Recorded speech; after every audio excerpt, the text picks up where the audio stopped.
Cuando hablamos de trastornos de la personalidad, es frecuente oír tanto la expresión de narcisista como la de perverso narcisista. Pero, ¿es realmente lo mismo? En su sentido semántico, el narcisista sería aquel individuo que se siente el centro del universo, o al menos de su universo, cree que siempre tiene razón y ve a los demás como inferiores a él y por tanto cree que han de tratarlo con respeto. Sería, por así decirlo, el narcisista bueno, que parece muy seguro de sí mismo y que camina por la vida con porte arrogante. En el caso del perverso narcisista, a esto uniría una absoluta falta de empatía que lo hace despreciar a los demás por inferiores y que no le importan los medios para conseguir todo aquello que se propone y va dejando a su alrededor un rastro de dolor y sufrimiento. Aquí traigo un compendio de 21 preguntas con sus respectivas respuestas que nos permitirán definir perfectamente al perverso narcisista. Según el psiquiatra Alberto Iger, los individuos perversos narcisistas son aquellos que, bajo la influencia de su grandioso yo, intentan crear un vínculo con un segundo individuo, arremetiendo especialmente contra la integridad narcisista del otro para desarmarlo. También atacan el amor propio del otro, a la confianza en sí mismo, a la autoestima y a la creencia en sí mismo. Los perversos narcisistas son considerados como psicóticos sin síntomas, que encuentran su equilibrio al descargar sobre otro el dolor que no sienten y las contradicciones internas que se niegan a percibir.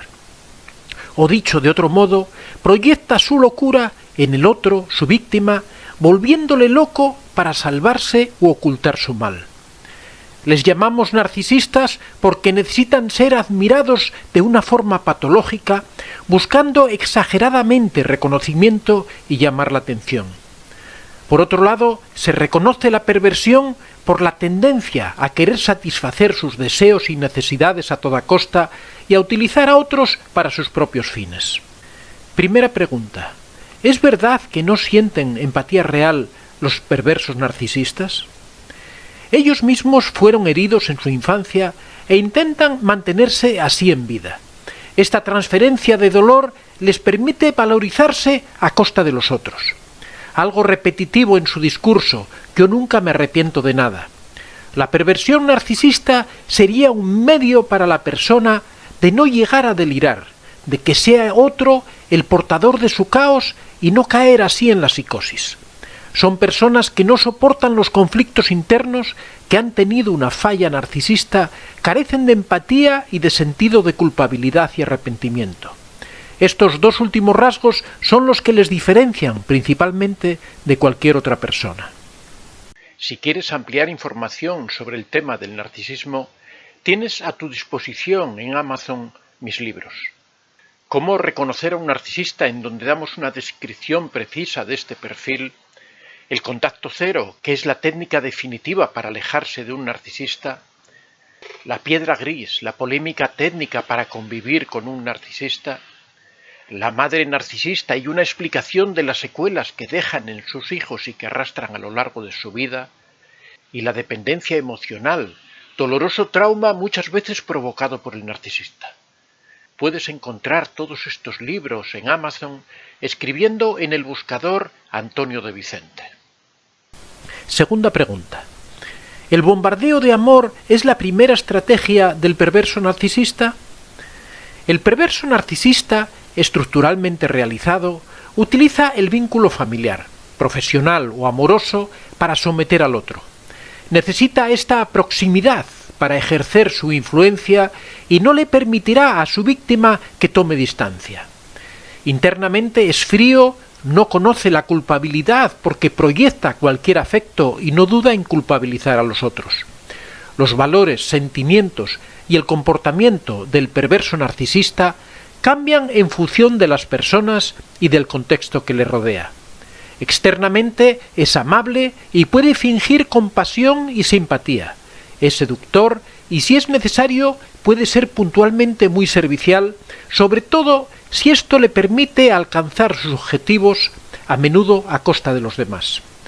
No tiene nunca en cuenta las necesidades ni los sentimientos de los otros, salvo para utilizarlos, manipular a su víctima, aislarla y lograr que haga lo que el perverso quiera. Es egocéntrico y, aunque también es un mentiroso, exige en la otra persona la perfección y la verdad.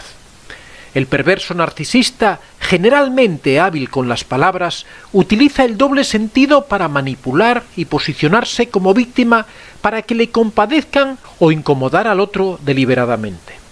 Incluso si no tiene valores propios, utiliza la moral y los valores de los demás para lograr sus fines. Puede presentar razonamientos aparentemente muy lógicos para justificar sus acciones y puede ser celoso e infiel. Para revalorizarse, se alimenta de la imagen de su víctima. Cuanto más la desvaloriza, más fuerte se siente. Si experimenta angustia, rápidamente esta angustia se la hace vivir al otro. Tercera pregunta. ¿Cómo es la seducción perversa de los narcisistas? Esta se desarrolla en dos fases. Primero la seducción y luego la violencia. La seducción perfecta se hace utilizando los instintos protectores del otro. Es la seducción del perverso. No es una seducción amorosa, sino que pretende fascinar sin dejarse atrapar. Hace que la realidad se vuelva confusa. El periodo de seducción puede durar años. Se puede llamar la privación de la consciencia cuando explica el proceso de separación y desestabilización que sufre la víctima hasta acabar ésta perdiendo la confianza en sí misma. La violencia del perverso es indirecta. No deja marcas físicas ni heridas, pero sí daños psicológicos que pueden ser de por vida. Se apropia mentalmente de la otra persona hasta anularla por completo, a la vez que depende de ella, se alimenta de su energía y vitalidad, usa su creatividad y su identidad y se nutre del yo que esa persona desvalorizada no puede ver en sí misma. Él cree, aunque sea de modo inconsciente, que para que él sobreviva, el otro no debe existir como identidad. Cuarta pregunta. ¿La negación de la comunicación directa es el arma absoluta de los perversos?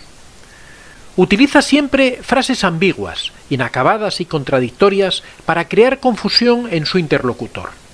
Algunos rasgos son parecidos a los de los psicópatas, como por ejemplo la falta de empatía. Los perversos narcisistas sienten una envidia muy intensa hacia los que parecen poseer cosas que ellos no tienen. Normalmente no son bienes materiales, sino cualidades morales, como la alegría de vivir, la sensibilidad, comunicación, creatividad, etc. El agresor busca destruir esas virtudes provocando ansiedad y depresión en su víctima. Quinta pregunta. ¿Por qué es posible caer en las manipulaciones de un perverso narcisista? Su mayor recurso son los pilares sobre los que está construida nuestra sociedad, las falsas apariencias.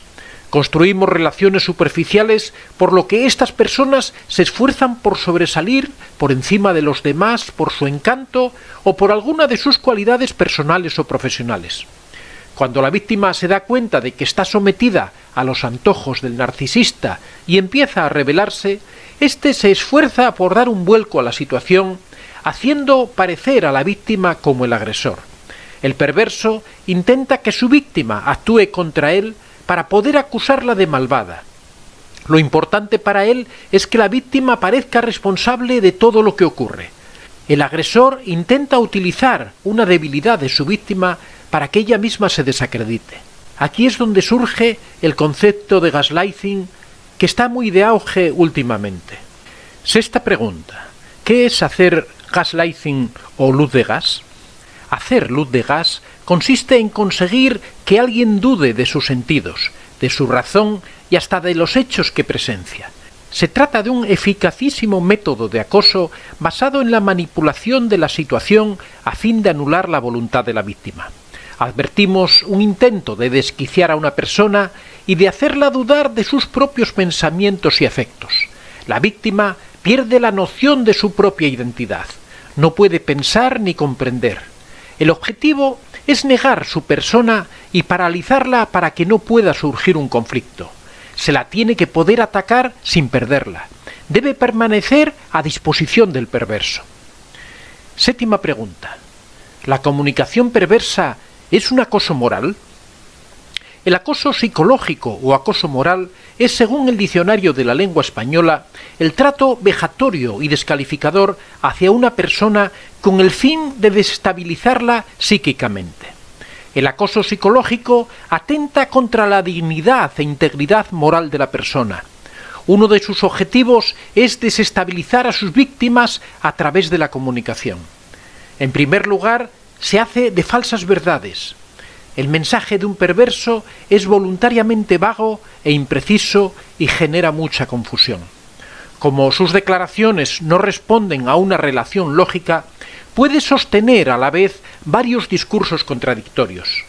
También se abstiene de terminar sus frases.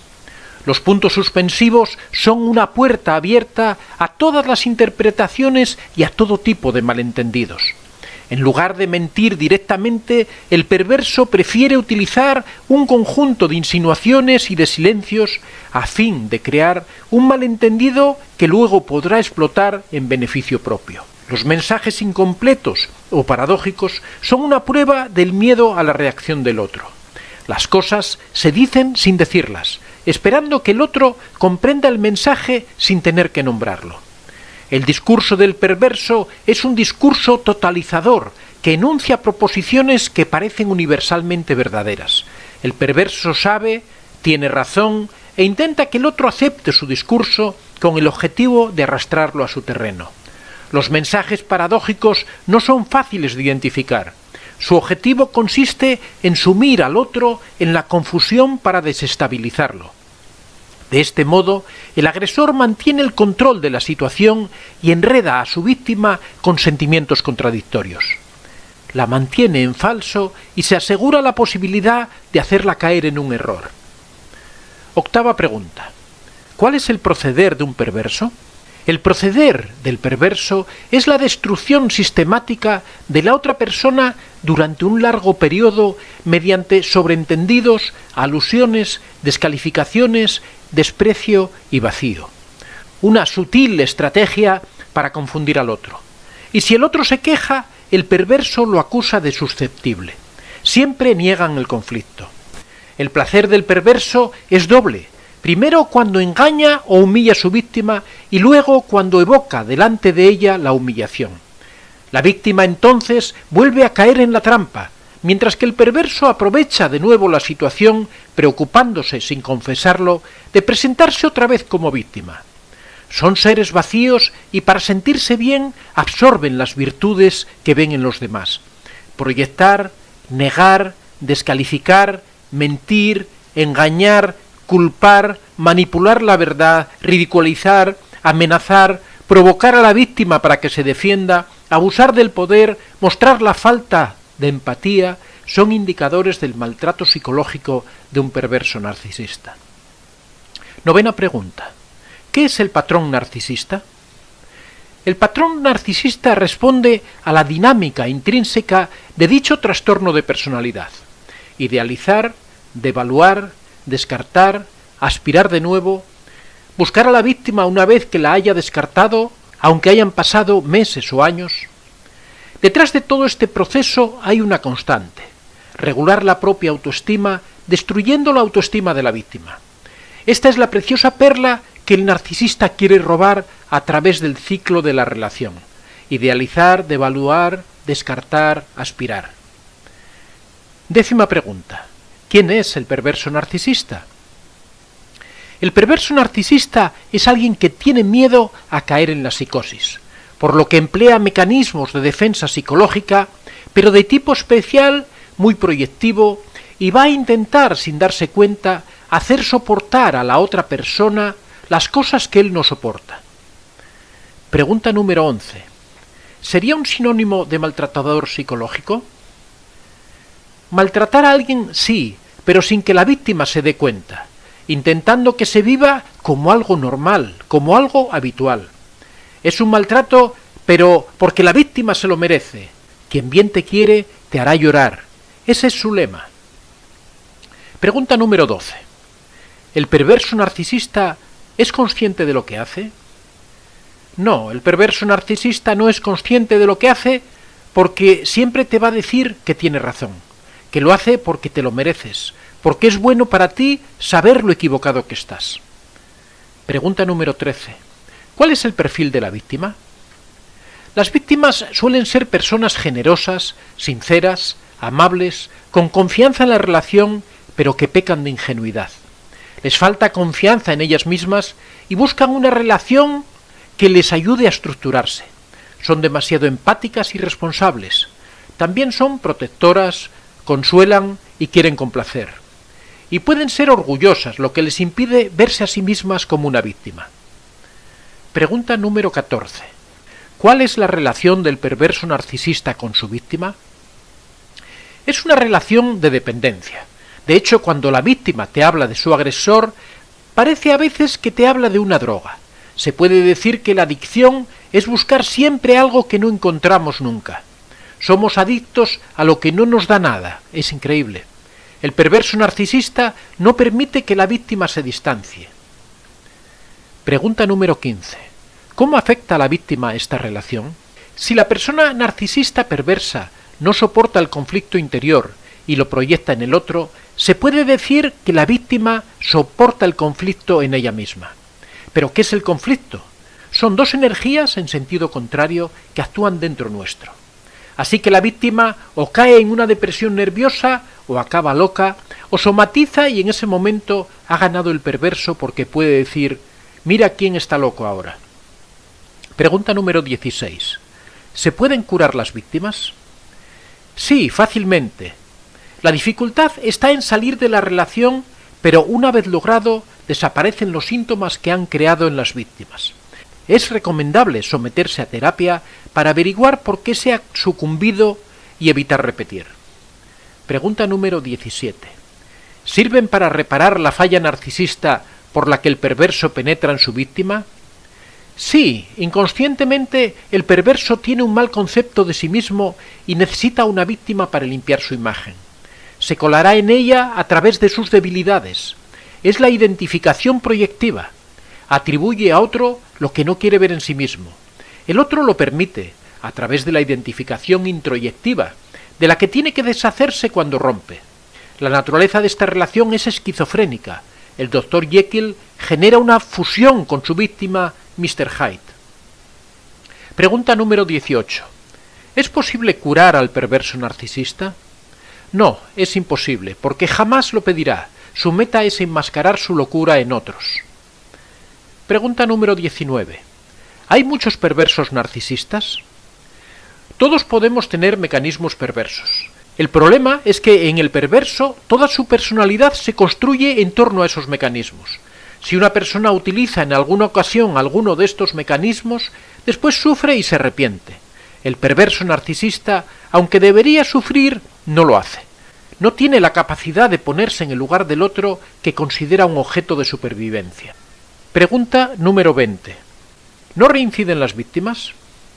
Sí, porque en esa fusión esquizofrénica que se produce, el perverso proyecta en ella una imagen ideal de sí misma y cuando se va, la pierde.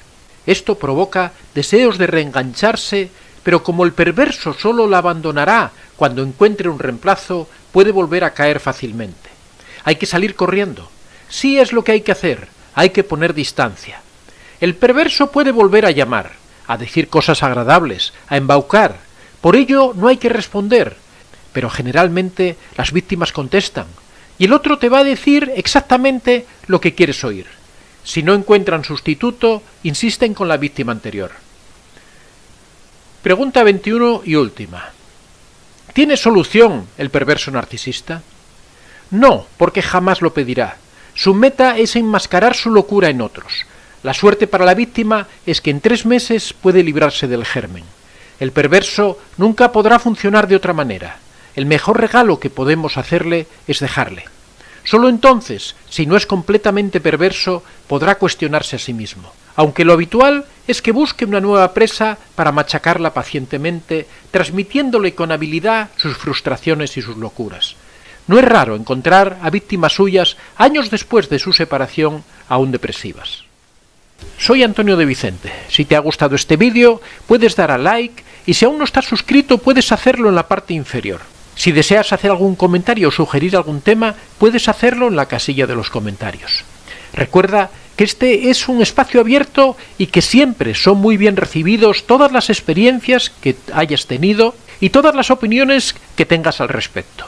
Estaría encantado de que las compartieras con nosotros. Muchas gracias a todos y que seáis realmente muy felices.